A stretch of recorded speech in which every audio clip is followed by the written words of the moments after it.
স্কুলে আমরা হচ্ছে বাচ্চাদের সাথে আলোচনা করলাম কিভাবে তাদের কেউ ইফটিজিং করলে কিভাবে তারা হচ্ছে আত্মরক্ষা করবে নিজেদের।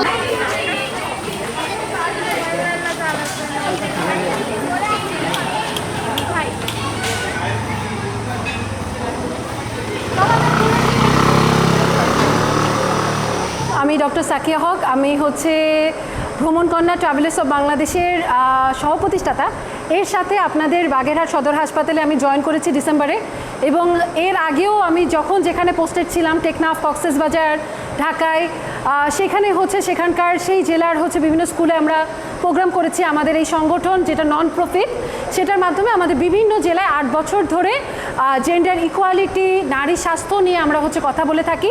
মেয়েদেরকে কিভাবে তাদের বাল্যবিবাহ রোধ করা যায়, তাদের মাসিক নিয়ে আসলে অনেক প্রশ্ন থাকে, স্বাস্থ্য নিয়ে অনেক প্রশ্ন থাকে, যেটা আসলে তারা যখন একটা ডাক্তারের কাছ থেকে শুনে বা একটা টিমের কাছ থেকে তাদের অনেক প্রশ্ন ক্লিয়ার হয়, তখন আসলে তাদেরও শান্তি থাকে, আবার হচ্ছে আমরাও অনেক কিছু ডিপলি আলোচনা করতে পারি।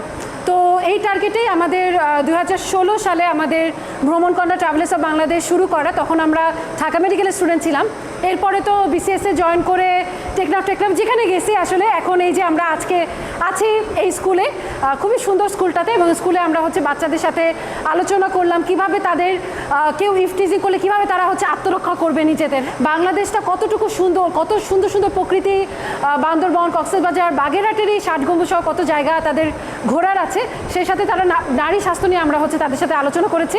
আজকে আমরা আছি উদ্দীপন বদর শামস বিদ্যানিকেতনে। এখানে আমরা প্রথমে যখন আসছি তখন আমাদের 300-400 জন স্টুডেন্টের মতো ছিল, ছেলে মেয়ে সহ। তাদেরকে আমরা প্রথমে বাংলাদেশ নিয়ে কথা বলেছি, বাংলাদেশ কতটুকু সুন্দর, তারপরে কিভাবে নারী পুরুষ সম অধিকার আয় করতে পারে, তারপরে হচ্ছে আমরা নারী স্বাস্থ্য নিয়ে আলোচনা করার আগে তাদেরকে হচ্ছে আমরা সেলফ ডিফেন্সের জন্য কিভাবে ইফটিজিং বলবো না, বাট যে কোনো সময় কিন্তু নারী পুরুষ যেই হোক একটা হেনস্থার শিকার হতেই পারে।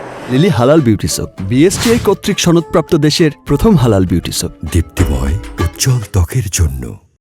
তো নিজেকে আত্মরক্ষা করা কিন্তু খুব গুরুত্বপূর্ণ। তো আমরা ছেলেদেরও যেমন শিখাইছি, মেয়েদেরও তেমন শিখাইছি যে কিভাবে একটা ঘুষি মারতে হয়, কিভাবে হাতটা ধরলে হাতটা ছাড়াই নেওয়া যায়, এবং প্রতিপক্ষকে কাবু করা যায়, এই জিনিসগুলো আমরা শিখিয়েছি। এরপরে আমরা ছেলেদেরকে বিদায় দিয়ে আমরা মেয়েদেরকে নিয়ে এই যে নারী স্বাস্থ্য নিয়ে আলোচনা করছি। তাদের বেশ কিছু সমস্যা নিয়ে আমাদের আলোচনা করা হলো, কারণ এই যে উঠতি বয়সের মেয়েরা তাদের আসলেই অনেক ধরনের শারীরিক সমস্যা থাকে, এবং আমাদের সোশ্যাল কালচারাল পার্সপেক্টিভের জন্য তারা অনেক সময় না মুখ ফুটে বলতে পারে না। আর যেহেতু আমি আছি এখানে, ডাক্তার মোহনা আপু আছেন, তো স্বাভাবিক ডাক্তারের কাছে তারা অনেক কিছু হয়তো বা বলতে পারবে। এবং সামনে আমরা বাগেরহাটে আরও অনেক স্কুল কলেজ, এবং শুধুমাত্র সদরে না, আমরা উপজেলায় অনেক স্কুল কলেজে যেতে চাই, এবং আপনাদেরও অনেক সাপোর্ট কোলাবোরেশন আশা করছি।